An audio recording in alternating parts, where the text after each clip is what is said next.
한번 따라 하실까요? 새롭게 되는 날. 새롭게 되는 날, 새롭게 되는 날. 새롭게 되는 날. 자, 오늘은 사도행전 22장 22절부터 30절까지 말씀으로 새롭게 되는 날, 우리 액치 29 시리즈 함께 나누길 원하는데요. 믿음이 있을 때 나타나는 증상이 있다고 말씀드렸죠. 우리가 지난주에는 어떤 증상이 나타나요? 예수 그리스도를 정말 믿은 그 스토리, 그리고 앞으로 내가 믿음으로 써내려간 스토리가 반드시 보여지게 된다라는 겁니다.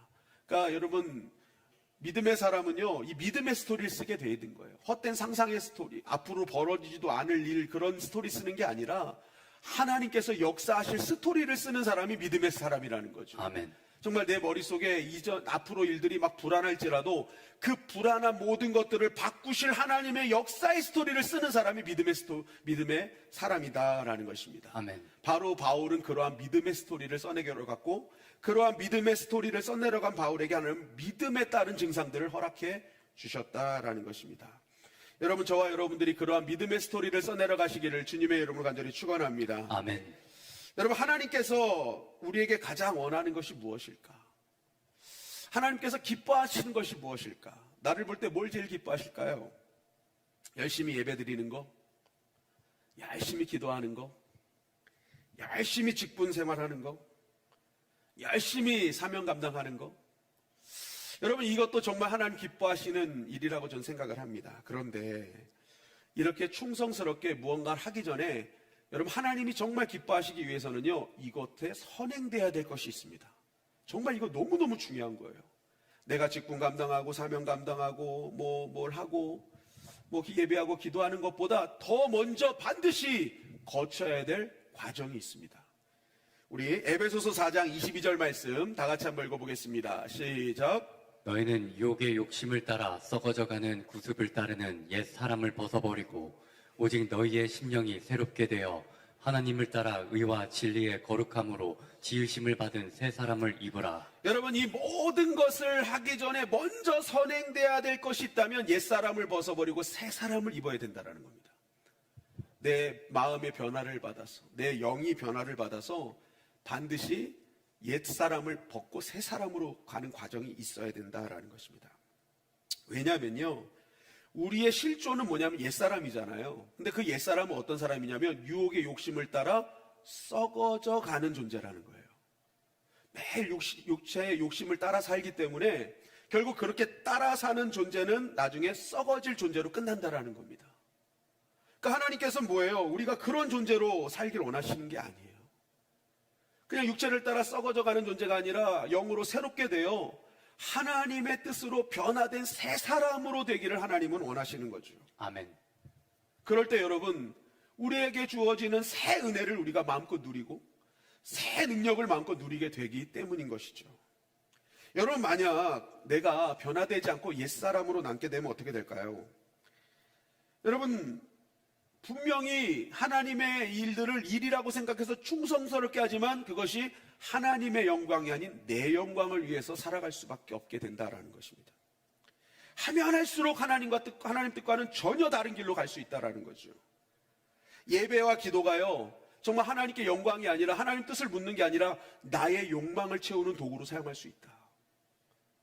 또 내가 감당하는 사명과 전도는요, 하나님의 나라와 영광이 아니라 내 의를 드러내는 장치가 될 수 있다는 겁니다. 내가 이만큼 열심히 해, 내가 이만큼 대단해, 그죠? 그러니까 하나님께서는요, 그렇게 되는 건 다 썩어질 거라는 거예요. 다 그냥 이 땅에서 썩어져 사라지는 거라는 거죠.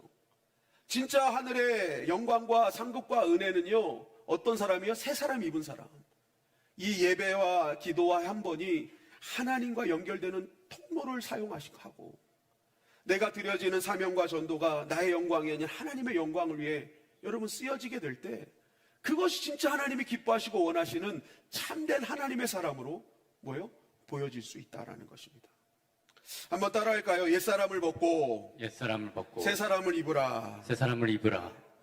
여러분 새 사람이 되기를 주님의 이름으로 간절히 축원합니다. 아멘. 중요한 건 뭐예요? 새 사람이 되려면 먼저 뭐가 필요해요? 옛사람을 벗는 시간이 필요하다는 거예요. 여러분, 아무리 내가 새 옷을 입었다고 해도 그 안에 옛 옷을 입고 있으면요, 그거는 새 옷이 아니에요. 옛 옷의 냄새가 계속 나잖아요. 그 썩은 냄새 계속 나잖아요. 그러니까 여러분 그 새 옷은요, 새 옷이 아닌 거죠. 제가 군대에 갔을 때 아직도 훈련병 때 제가 처음에 배정받은 내부만의 냄새를 잊지 못합니다. 야, 이건 사람의 냄새가 아니문이다. 예, 사람의 냄새가 아닌 거예요. 야, 생전 처음 맡아보는 냄새가 이 내부반에서 나오는데, 야, 이거 어떻게 살지? 아, 우리 지금 경민이 군대 휴가 나왔어요? 어? 외출 나와도 이렇게 교회로 와요. 우리 경민이 요즘 훈련병 내무반 냄새 어땠어요? 예? 요즘엔 좋아요? 야, 이거 좋아졌네. 지금 막 개인 침대 쓰고 그래요, 지금은? 야. 저희는 맨날 같이 쓰는 침상에다가 이제 그랬어요. 하여튼, 그게 정말 생각지도 않은 냄새가 너무 많이 났는데, 오늘 경민이가 도움이 하나도 안 되네. 예, 아무튼, 예, 그 냄새가 너무너무 나는 거예요. 그래서, 야, 이거 도대체 이런 냄새가 왜 나지? 이런 냄새가 왜 나지? 했는데, 다른 이유가 없어요. 제가 여름 군번이었는데, 그렇게 땀을 흘리잖아요. 그런데 속옷을 갈아입을 시간이 없어요. 그러니까 맨날 훈련복만 땀 젖어 훈련복만 갈아입고 나가고. 그러니까 훈련 갖고 오면 지치니까 자면서 말리는 거야, 그냥 속옷을. 자면서 말려. 그때 당시 저희는 세탁기도 보급이 안 돼서 손빨래 했거든요, 손빨래. 그러니까 다들 빨래하는 시간인데 지쳐서 안 하는 거야, 이거를. 그러니까 맨날 입었던 거 속옷에 또 입고 하니까요, 이 냄새가요, 여러분, 이게 어마어마합니다. 어마어마해. 그게 또 여러분 저희만 그랬겠어요? 저희 기수만 아니라 이전 선배 기수 때부터 계속 그래왔을 거 아니에요. 그러니까 여러분 이거는요, 다 진짜 오묘한 냄새가 납니다. 정말 말로 표현할 수 없는 오묘한 냄새가 나요. 왜 그럴까요? 옛 것을 안 버려. 옛 사람 안 버려. 옛 옷을 안 벗어. 그러니까 아무리 겉에 좋은 걸 입어도요, 여러분 그거 다 헌 사람인 거예요. 옛 사람인 거예요. 옛 사람. 여러분, 그래서 하나님은 분명하게 말씀하신 거예요. 네가 진짜 새 사람 되고 싶냐? 옛 사람 먼저 벗어라. 이거 벗는 일이 반드시 중요하다. 그래야 새 사람 된다라는 것이죠. 여러분, 저와 여러분들이 이 새 사람을 입어 새 은혜의 주인공이 되기를 주님의 이름으로 간절히 축원합니다. 아멘. 그렇다면 우리가 옛 사람을 벗어버리고 새 사람으로 입을 수 있는 방법이 뭐냐? 여러분, 오늘 본문을 통해서 그것을 알길 원하는데요. 바울은 지난주 본인이 예수님 만난 이야기, 또 그러한 하나님 그 예수 그리스도가 누군지에 대한 말씀을 계속 전했어요. 그런데 그 말씀을 듣던 유대인들의 반응이요, 오늘 22절에 이렇게 등장하고 있습니다. 우리 사도행전 22장 22절 말씀 시작. 이 말하는 것까지 그들이 듣다가 소리질러 이르되 이러한 자는 세상에서 없애버리자 살려둘 자가 아니라 하여 떠들며 옷을 벗어 던지고 티끌을 공중에 날리니. 바울의 말을 듣고 있던 유대인들이 갑자기 분기태청한 거예요. 엄청난 분노를 일으켰어요. 이거 없애버려야 된다, 살려두면 안 된다 얘기하는 거죠. 그런데 그러한 말로 끝나지 않고 행동이 나왔어요. 뭐예요? 떠들며 옷을 벗어 던지고 티끌을 공중에 날렸다라고 얘기를 합니다. 여기서 떠들며라는 원어적 단어의 의미는요, 막 비명을 지르고 까마귀처럼 막 깍깍대는 막 그러한 소리를 내는, 그러니까 사람들이 통제력을 잃어버린 거예요. 그래서 군중 심리에 휩싸여서 저마다 다 난리를 치고 있는 거예요. 막 소리를 지르는 거예요. 악을 쓰고 있는 거예요. 더 이상 바울의 소리 듣기 싫다라는 거예요.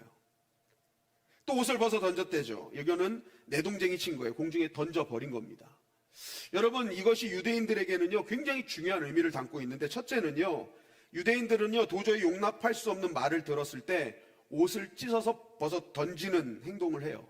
무슨 말이냐면 나는 저 사람의 죄와 상관없다는 것을 증명하는 겁니다. 나는 이 사람과 상관없어. 그것을 증명하는 게 옷을 찢어 던져버리는 거예요. 그리고 신성모독한 죄인을 돌로 쳐 죽일 때 집행자들이 가장 먼저 한 일이 옷을 벗어 던지는 거예요. 왜냐하면 더 편안하게 하기 위해서. 스데반 집사 죽일 때 그 돌로 치는 집행자들이 옷을 벗어 사도 바울의 발 앞에 뒀다고 그랬잖아요. 근데 사도 바울의 발 앞에 뒀다는 것, 집행관들이 발 앞에 뒀다는 것은 그 집행의 책임관 앞에 뒀거든요. 그러니까 사도 바울은 스데반 집사가 죽는 현장의 책임자였다라는 걸 얘기하는 겁니다. 아무튼 이 집행관들은요, 돌을 편하게 던지기 위해서 옷을 벗어 던졌습니다. 바로 지금 사도 바울을 당장 죽이겠다는 표시를 한 겁니다.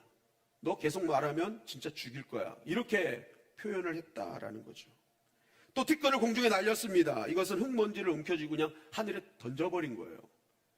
여러분, 구약의 사람들이 죄를 뒤집었을 때는요, 그 회개의 의미거든요.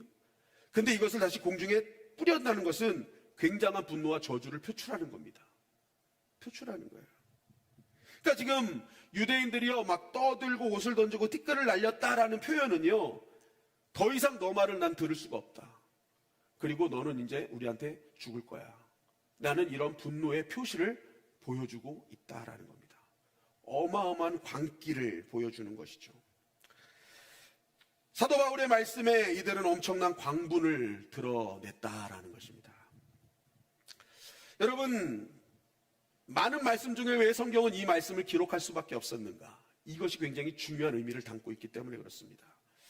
성경에 보면 하나님의 말씀이 선포될 때 나타나는 대표적인 두 가지 증상이 있었어요. 반응이 있었어요. 우리 사도행전 2장 37절 말씀입니다. 사도행전 2장 37절 시작. 그들이 이 말을 듣고 마음에 찔려 베드로와 다른 사도들에게 물어 이르되 형제들아 우리가 어찌할꼬 하거늘. 말씀을 들을 때 가장 먼저 공통적으로 나타나는 현상 중에 하나가 뭐냐, 마음이 찔리는 겁니다. 여러분, 말씀을 제대로 듣기 시작하면요, 마음에 찔림이 옵니다.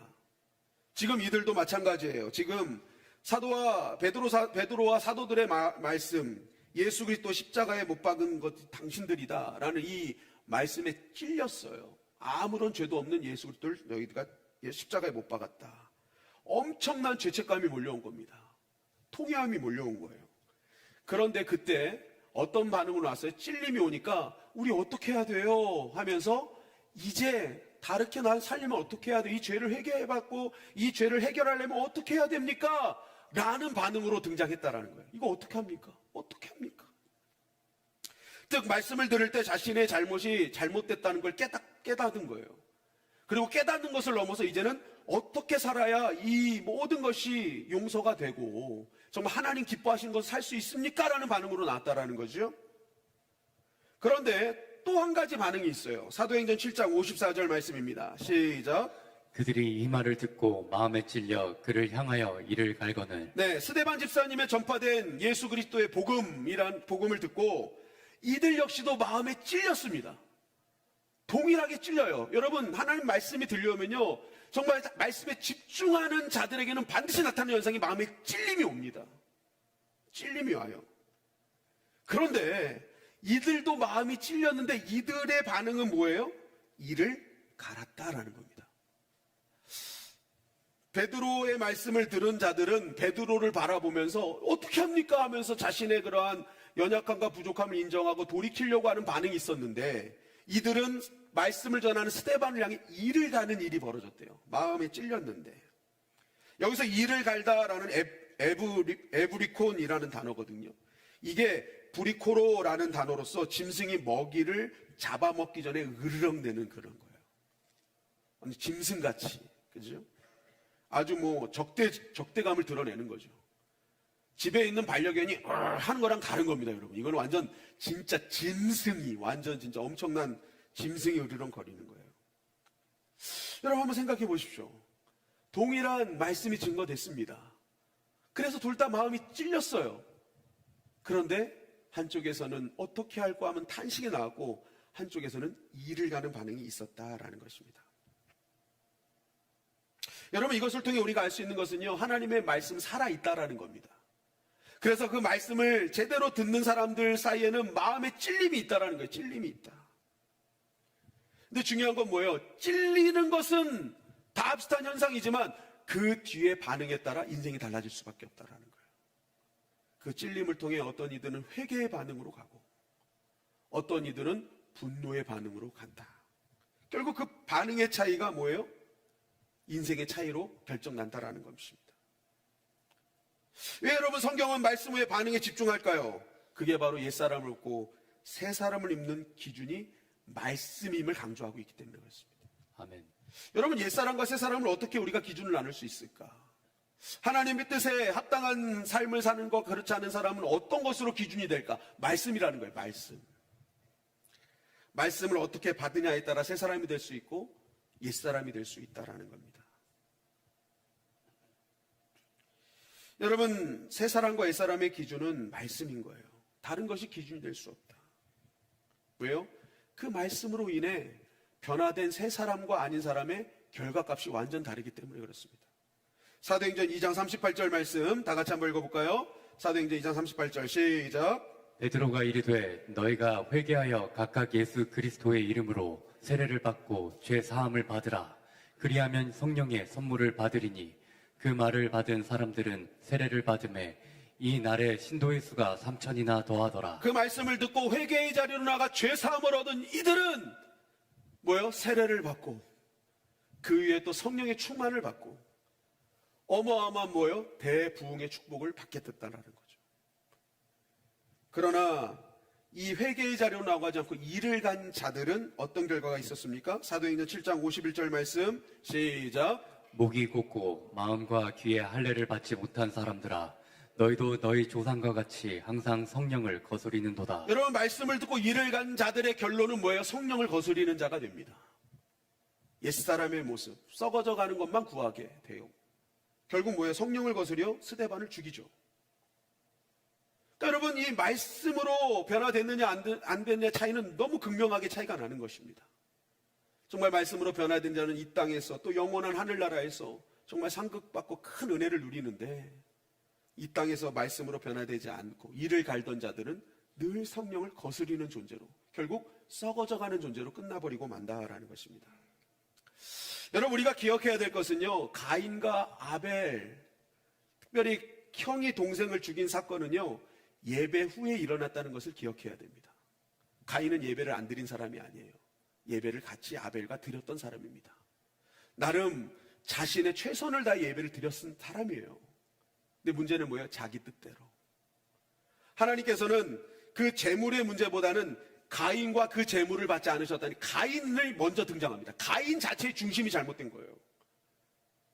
가인이 갖고 있었던 하나님을 예배하는 그 예배의 중심이 잘못됐던 겁니다.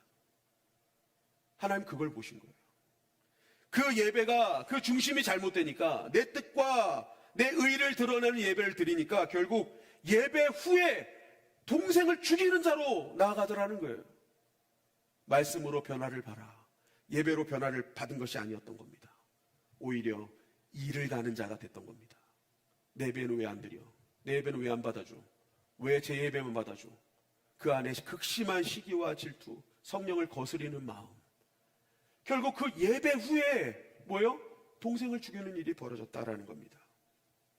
여러분, 우리가 예배당에서 지금 예배 드릴 때 여기 앉아 있는 분들이요, 진짜 예배를 드린지 안 되는지 우린 구분을 못 합니다. 지금도 여러분 다 같이 앉아서 예배 드리고 찬양하고 저를 그렇게 똘망똘망 쳐다보고 계시잖아요. 근데 여기서 아무리 똘망똘망 쳐다봐도 머릿속은 지금 멋진 신세계 생각하고 계시고 요즘 막 드라마 막 생각하고 있고 다르다니까요. 이제 이 예배에 진짜 예배를 드렸냐 안 드렸냐는 이 성전을 빠져나간 후부터 그때 결정이 나는 겁니다. 예배를 제대로 드린 자와 안 드린 자는 여기서는 몰라요. 예배 드리고 정말 말씀으로 변화를 받아 정말 그것이 회개의 반응으로 나간 사람이 이 예배당을 빠져나갈 때 이 들어오기 전에 내 모습으로 살지 않습니다. 그러나 이 전화를 받지 않고 말씀에 거부하며 일을 간 사람은 나가서 뭐예요? 여전히 옛 모습 그대로 살게 되는 거죠. 내 뜻대로, 내 마음대로. 누가 아프든 안 아프든 상관없이 저주와 정죄의 말을 하면서 정말 그리스도인답지 않게 살아가는 모습이 등장할 수밖에 없다라는 것입니다. 여러분은 말씀을 듣고 난 뒤에 어떤 반응으로 살아내고 계십니까? 여러분, 저와 여러분들은 말씀을 들은 후 회개의 반응으로 나아가시기를 주님의 이름으로 간절히 축원합니다. 아멘. 분노의 반응은 뭐예요? 대부분 분노의 반응은 그거예요. 목사님 저거 나 들으라고 하는 소리네. 예, 이게 분노의 반응입니다. 근데 제가 늘 얘기하잖아요. 맞아요. 들으라고 하는 소리입니다. 여러분, 목사님은 자꾸만 누굴 저격하네 이렇게 생각하실 수 있는데 한번 생각해 보세요. 제가 주일 설교는요, 순서 설교를 합니다. 저는 다른 데서 이렇게 그 상황에 맞아 말씀을 끌어와가지고 그 상황에 맞는 설교를 하지 않아요. 저는 사도행전 갖고 쭉 지금 설교하고 있지 않습니까? 그러니까 사도행전에 있는 말씀은 그냥 전할 뿐입니다. 누군가를 저격해서 하는 말이 아니에요. 있는 그 말씀 갖고 그냥 하는 거거든요. 그럼 생각해 보십시오. 그냥 순서 설교로 있는 말씀을 하는데 갑자기 나한테 찔림이 왔어요. 그럼 여러분, 그것은 내가 찌른 게 아니죠. 목사가 찌른 게 아니죠. 여러분들 안에 뭔가 하나님께서 원하시는 그 뜻을 알기 시작하는 겁니다. 내 뜻과 하나님의 뜻이 갈등을 일으키기 시작한 거죠. 여러분, 그러한 하나님의 만지심이 있다면 여러분, 우리는 회개의 반응으로 나가야 될 줄 믿습니다. 아유, 목사님 또 나들으라고 하는 말, 이런 게 아니라 전 순서 설교 하잖아요. 야, 이건 진짜 나에게 주신 하나님의 찔림이구나. 여러분, 그럴 때 우리는 진정한 부흥을 누릴 수 있고요. 진짜 하나님 주시는 새 은혜를 누릴 수 있다라는 거죠. 아멘. 왜 그렇습니까? 회개는 부끄러운 것이 아닙니다. 따라할까요? 회개는 축복의 통로다. 축복의 통로다. 여러분 꼭 기억하셔야 돼요. 마태복음 4장 17절 말씀해 보니까 이렇게 말씀하고 있습니다. 시작. 이때부터 예수께서 비로소 전파하여 이르시되 회개하라 천국이 가까이 왔느니라 하시더라. 여러분, 우리가 하나님의 나라 천국을 정말 사모하잖아요. 그런데 이 말씀의 의미는 뭐예요? 이미 천국은 가까이 와 있다라는 겁니다. 그런데 우리가 왜 그 가까이 온 천국을 누리지 못하느냐? 회개하지 않기 때문에. 너희가 회개만 하면 가까이 와 있는 천국을 누릴 수 있다라는 거죠. 유대인들은 하나님의 이름을 직접 부르는 것을 두려워했습니다. 그래서 여기가 하나님이라고 더 해야 되는데 입으로 하늘이라고 표현을 하죠. 천국이라는 바실레이아, 이걸 표현합니다. 그런데 이 바실레아도요, 어느 나라 어떤 영토의 개념보다는 주권과 통치를 개념하는 겁니다. 그러니까 이 말씀이 뭐냐면요, 회개하면요, 가까이 온 하나님의 주권과 통치를 느낄 수 있다라는 거예요. 그래서 회개하라는 거예요. 회개하면 정말 내 곁에 가까이 와 계셨던 그 하나님의 주권과 통치, 하나님의 나라를 마음껏 경험할 수 있다라는 거예요. 아멘. 그런데 왜 그걸 경험 못하느냐? 회개하지 않기 때문에, 돌이킴이 없기 때문이라는 거죠. 여러분, 가까이 와 계신 하나님의 주권과 통치를 경험하는 저와 여러분들이 되기를 주님의 이름으로 간절히 축원합니다. 아멘. 그럴 때 필요한 게 뭐예요? 돌이킴이라는 거예요. 말씀을 듣고 찔릴 때 내가 어찌할꼬 하며 정말 이전에 살던 나의 삶을 되돌아 하나님이 기뻐하시는 자리로 돌아가는 것이 중요하다라는 것입니다. 아멘. 여러분, 그렇다면 진정한 회개, 돌이킴은 무엇일까? 바로 오늘 말씀처럼 마음이 새롭게 돼서 새 사람 된다라는 것입니다. 구약 신약에 나오는 회개의 개념을 보면 우리가 더 정확하게 알 수 있는데, 구약에서 회개를 뜻하는 단어가 슈브라는 단어를 씁니다. 슈브. 이 단어의 핵심은요, 가던 길을 멈추고 반대길로 간다라는 뜻입니다. 즉 하나님을 등지고 죄의 길로 가던 내가 이제 하나님이 원하시는 길로 가는 것을 말하는 거예요. 행동의 변화를 말합니다. 근데 신약을 보면은 뭐라고 하냐면 메타노니아라고 돼 있어요. 이게 바꾸다라는 메타와 마음 지각을 뜻하는 노니아로 합성어입니다. 마음을 바꾸는 일이 메타노니아예요. 회개하는 거죠. 결국 우리가 구약과 신약에서 말하는 회개의 개념을 종합해 보면 참된 회개는 메타노니아, 나의 정신적, 정서적, 영적인 대변혁, 변화를 통해서 나의 가던 길이 슈브가 되는 겁니다. 마음의 변화를 받아 하나님이 원치하던 길을 가던 내가 하나님이 원하시는 길로 돌이키는 것, 이것이 바로 성경이 말하는 진정한 회개의 모습이라는 것이죠. 단순히 마음에 내가 잘못했어, 찔렸어 라는 것으로 끝나버리고 행동의 변화가 없는 것은 회개가 아니라는 거예요. 진짜 회개는 내가 잘못했습니다, 마음속으로 내가 이거 잘못된 길이군요 라는 것을 느낀 순간 길을 바꾸는 게 회개의 진정한 의미라는 것입니다. 여러분, 그것에 대한 정확한 설명이 베드로와 가룟유다를 통해서 말씀하고 있는 거 아니겠습니까? 마태복음 27장 3절 말씀 다 같이 한번 읽어볼까요? 시작. 그때 예수를 판 유다가 그의 정죄됨을 보고 스스로 뉘우쳐 그 은 30을 대제사장들과 장로들에게 도로 갖다 주며, 예수가 이제는 유죄 판결을 받고 예수님이 십자가에 달려 죽으실 수밖에 없다는 그것을 보고 그는 뉘우쳤다라는 거예요. 뉘우쳤다. 여러분, 이때 사용한 단어가 메타멜로마이라는 단어인데요. 내가 한 행동을 보고 심리적인 자책감, 후회를 뜻하는 거예요. 메타멜로마이. 굉장히 후회했다라는 거예요. 아, 이거 잘못됐네. 아, 잘못됐네. 그는 분명히 잘못을 인정했어요. 내가 잘못했어요. 문제는 거기까지였다라는 겁니다. 베드로는 어땠습니까? 마태복음 26장 74절 말씀입니다. 시작. 그가 저주하며 맹세하여 이르되 나는 그 사람을 알지 못하노라 하니 곧 자기 울더라. 이에 베드로가 예수의 말씀에 닭 울기 전에 내가 3번 나를 부인하리라 하심이 생각나서 밖에 나가서 심히 통곡하니라. 베드로도 역시 자신의 잘못된 것을 인정했어요. 그는 닭이 우는 소리를 듣고 말씀이 생각났습니다. 이거 내가 잘못한 거구나. 이거 내가 잘못한 거구나. 하고 그는 그것으로 끝나지 않고 밖에 나가 심히 통곡했습니다. 자신의 잘못을 뉘우쳤어요. 그리고 그는 뉘우침으로 끝나지 않고 완전히 행함으로 바뀌게 됐죠. 여러분, 그것을 어떻게 할 수 있을까요? 여러분, 제자들은요, 굉장히 서로 간에 적대적인 감정을 갖고 있었던 사람입니다.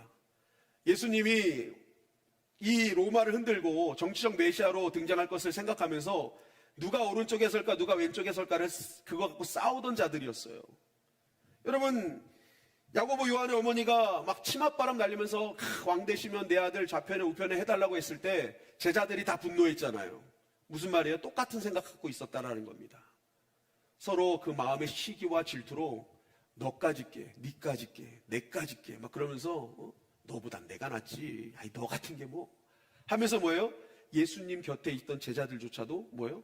자신이 더 높아지려고 했다고요. 사람들을 깔봤다고요. 쉽게 여겼다고요.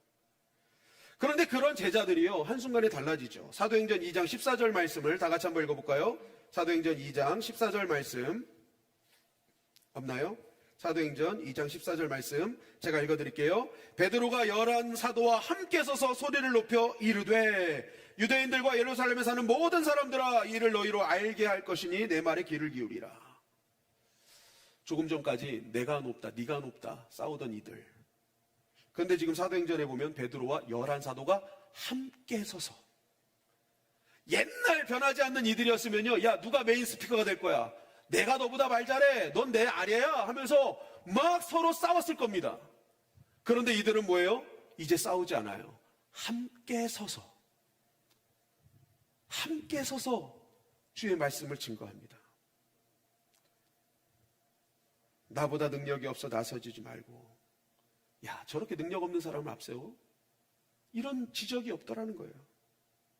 오히려 그들은 함께 서는 새 사람으로 바뀌는 메타노이아의 삶을 살았다라는 겁니다. 그리고 슈브로 연결됐다라는 것이죠. 여러분, 결국 두 사람의 결정적 차이는 잘못은 아는 건 똑같았어요. 그런데 그 잘못을 안 뒤의 반응이 너무 달랐다라는 것입니다. 한 사람은 회개하며 슈브까지 갔는데 한 사람은 슈브까지 가지 않더라라는 것입니다. 결국 자기의 마음을 바꾸거나 행위를 바꾸지 않는 자는 끝까지 자기가 자기 인생을 선택해서 자결하는 일이 벌어지죠. 뉘우치는 자는 뭐예요? 하나님 뜻대로 바꾸지 않은 한 뭐예요? 끝까지 자기가 왕이 되어 자기 인생조차도 자기가 결정하는 인생이 되어버리는 거예요. 그런데 말씀을 듣고 완벽하게 변화된 인생은 뭐예요? 내 뜻대로 하지 않고 하나님의 뜻대로 감당하게 된다라는 것입니다. 마태복음 3장 5절 말씀해 보니까 이렇게 말씀하고 있습니다. 마태복음 3장 5절 말씀 시작. 이때 예루살렘과 온 유대와 요단강 사방에서 다 그에게 나와 자기들의 죄를 자복하고 요단강에서 그에게 세례를 받더니, 예루살렘과 온 유대와 요단강 사방에서 나온 사람들이 분명히 자신의 죄를 다 자복하고 세례를 받았어요. 완전히 변화됐을 거라고 생각했습니다. 그런데 이 사람들은 나중에 예수님을 십자가에 못 박으라는 그러한 외침을 하는 장본인들이 됐죠. 분명히 죄를 자복하고 세례까지 받았는데 이들은 끝까지 예수님을 뭐예요? 예수 그리스도로 영접하지 않았어요. 왜 그랬을까? 성경은 이들이 자복으로 끝났기 때문이라고 말하고 있죠. 이 자복은요, 밖으로 동의하다라는 합성어입니다. 밖으로 동의하다. 그러니까 세례요한의 말씀이 선포될 때 그 죄를 향한 그 말씀을 동의했어요. 그거 죄 맞아요. 동의는 했어요. 메타노니안 있었어요. 근데 슈브가 없었던 겁니다. 자복은 했어요. 내가 잘못했어요. 맞아요. 근데 돌이킴이 없었던 거죠. 뉘우침은 있었으나 돌이킴이 없었던 거예요. 그랬더니 뭐예요? 결국 죄는 자복했으나 그들은 십자가의 주님을 못 박는 자로 살더라라는 것입니다. 여러분, 진정한 회개는 내 잘못을 인정하는 것이 아닙니다. 그것을 넘어서 그것이 잘못된 것을 인정했다면 이제 완전히 나는 예전의 나의 길이 아닌 새로운 길로 가는 것이 진정한 회개예요. 그렇게 완전히 돌이킨 그 사람을 새 사람으로 여기고 하나님은 그들에게 새 은혜를 허락해 주신다라는 것입니다. 제가 말씀을 준비하다가 어떤 선교사님의 말씀을 듣게 됐는데요. 여러분, 우리는 그동안 어떤 말씀을 들었습니까? 하나님은 있는 모습 그대로 나를 사랑하십니다 라는 말을 들었잖아요. 그런데 이 선교사님이 됐던 제목이 그거예요. 하나님은 있는 모습 그대로를 사랑하지 않으십니다. 제목이 너무 충격적이었어요. 어떻게 이런 말을 할 수 있지? 우리는 하나님이 있는 모습 그대로 사랑하신다고 알고 있었는데. 그래서 제가 말씀을 들어봤습니다. 그런데 그 말씀을 들으면서 제가 굉장히 납득이 됐습니다. 성경을 보면 하나님은 명확하게 이야기하는 것이 있어요. 돌이켜서 오면 너가 그 지금의 돌이킨 그 상태가 어떠하든지, 옛날의 모습이 어떠하든지 나 그거 상관하지 않겠다. 이거는 맞아요. 그런데 죄에 대해서 돌이키지 않고 네가 원하는 대로 쫓아가는 그 상태 자체를 하나님은 사랑한다고 말씀하신 적은 없었던 거죠. 지금 내 상태와 내 모습을 하나님 뜻대로 수정할 생각을 하지 않고 잘못된 길임을 알면서도 끝까지 그것을 바꾸기 싫어서 그것을 유지하면서 내가 얻고 싶은 것도 다 얻어가면서 그게 죄임에도 불구하고 계속 얻어가면서 그렇게 살아가는 그 사람 하나님 그것도 이뻐, 너 사랑해, 너 귀해 라고 얘기하신 적이 없다라는 겁니다. 하나님은 언제 우리를 귀하게 여기시냐? 돌이켰은 자에게. 아멘. 회개하고 하나님 뜻대로 돌이키는 자를 너를 귀하게 여기고 네가 지난날에 어떤 일을 하든지 나는 그걸 기억하지 않겠다라고 하신다라는 거죠. 그것이 성경의 외침이었다라는 것입니다. 하나님은 한결같이 단호하게 외치신 거예요. 돌이켜라, 떠나라. 그러면 내가 어떤 상태든지 너를 다 사랑해주고 옛 모습도 잊지 않겠다라고 말씀하신다라는 거죠. 여러분, 대표적인 말씀이 바로 돌아온 탕자였습니다. 누가복음 15장 18절 말씀 다 같이 한번 읽어볼까요? 시작. 내가 일어나 아버지께 가서 이르기를 아버지, 내가 하늘과 아버지께 죄를 지었사오니 지금부터는 아버지의 아들이라 일컬음을 감당하지 못하겠나이다. 나를 품꾼의 하나로 보소서 하리라 하고. 여러분, 이 누가복음 15장에 이 아버지는 하나님을 대변하는 거잖아요. 그런데 이 아버지가요, 이 아들을 언제 이 달려가서 끌어안아주고 자녀된 권세를 회복시켜 줬느냐? 그가 돌이켜 돌아왔을 때라는 겁니다.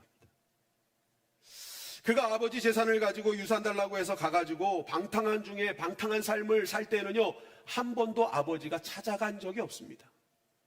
매를 들고 가서 혼내서 돌이켜 오거나 어떻게든지 멱살 잡고 끌고 오거나 이런 일이 없었다라는 겁니다. 그 아들이 쫄딱망에서 쥐엄나무 열매를 먹는 소식을 듣고도 아버지는 단 한 번도 그 자리를 찾아간 적이 없어요. 가서 돌아와라 하신 적도 없어요. 그 아들의 목을 끌어안고 불쌍한 아들을 한 적이 없어요. 이 아들의 목을 끌어안고 우신 것은 이 아들이 자신이 지금 했던 모든 것이 잘못된 것임을, 죄임을 인정하고 돌아오는 순간 그때 끌어안고 목을 안고 자녀된 권세를 회복시켜 주었다라는 것입니다. 그럼 왜 그러실까요? 여러분, 자녀가요, 잘못된 길을 가면서 이것이 내가 죄였구나, 내가 잘못이었구나, 아버지와 하나님께 죄를 지었구나라는 것을 깨닫고 돌아오지 않은 상태에서 중간에 이것도 깨달을 수 없는데 그냥 중간에 멱살 잡고 끌고 오면 어떤 일이 벌어져요? 다시 야, 그때가 좋았는데, 야, 그때가 행복했는데, 아, 그때 먹고 살만 했는데. 왜냐면 쥐엄 열매 먹어본 적이 없거든. 그냥 중간에 끌고 온 거거든. 그러니까 어떻게 돼요? 돌이킴이 없으면, 자신의 죄가 인정되지 않으면 뭐요? 다시 옛길로 돌아갈 가능성이 크기 때문에. 그러니까 아버지는 끝까지 그 자녀가 잘못된 길을 깨달을 때까지 기다리는 겁니다. 그리고 돌아왔을 때 그 자녀를 끌어안으며 그 자녀의 모든 권세를 회복시켜 줬다라는 것입니다. 여러분, 하나님은 돌아온 하나님의 자녀들을 끌어안으시고 하나님의 모든 것을 허락해 주실 줄 믿습니다. 아멘. 돌아온 자에게 야 너는 그때 나한테 폐륜적인 일을 저질렀지. 야 너 그때 나한테 어떻게 그런 말 할 수 있어. 너 어떻게 그런 행동을 할 수 있어. 그리고 가져간 돈을 흥청망청 날려먹어 하면서 옛 모습을 기억하지 않는 거예요. 그냥 돌아온 그 자체가 감사하고, 바로 이것이 하나님이 진정으로 우리에게 원하시는 모습이라는 것입니다. 누가복음 15장 22절 말씀은 이렇게 증거하고 있죠. 시작. 아버지는 종들에게 이르되 제일 좋은 옷을 내어다가 입히고 손에 가락지를 끼우고 발에 신을 신기라. 돌아온 아들에게 뭐라고 질타하시지 않고 오히려 새 옷을 입히시고 자녀의 권세를 회복시키시는 것이 하나님의 마음이었다라는 겁니다. 여러분, 회개는 자녀가 진흙탕에 구르고 있을 때 야 너 왜 몸을 그렇게 더럽혔냐고 혼내려고 하신 것이 아닙니다. 오히려 그 옷을 벗겨주시고 새 옷을 입혀주시려는 하나님의 축복의 초청이다라는 것이죠. 아멘. 여러분, 저와 여러분들이 오늘 이 말씀을 붙드시고 다시 한번 그 하나님의 회개의 초청의 자리로 나아가시기를 주님의 이름으로 간절히 축원합니다. 아멘. 하나님의 말씀이 들려올 때 그것을 나를 저격하는 분노의 소리로 듣지 마시고 정말 나를 새로운 은혜로 허락하실 하나님의 사랑의 메시지로 듣고 여러분 그것을 기쁨과 감사로 어찌할꼬 하며 회개의 자리로 돌이키는 그런 은혜가 있기를 주님의 이름으로 간절히 축원합니다. 아멘. 그럴 때 하나님께서 가까이 오심을, 정말 나를 얼마나 사랑하시는지 알고 계심을, 그러한 것을 느끼는 그런 천국 백성이 될 것입니다. 여러분, 오늘 가까이 온 하나님의 나라를 경험하는 저와 여러분들이 되기를 간절히 소망합니다. 아멘. 그분의 통치와 그 은혜를 마음껏 경험하기를 원합니다. 그러기에 오늘 말씀을 듣고 여러분 다시 한번 내가 왔던 그런 내 감정 속에 찔림이 있다면 메타노니아를 하시고 이제 이 성전을 빠져나간 뒤에는 슈브의 발걸음으로 나아가시기를 주님의 이름으로 간절히 축원합니다. 아멘. 하나님 살아계시고 하나님은 말씀대로 은혜를 내려 주실 것입니다.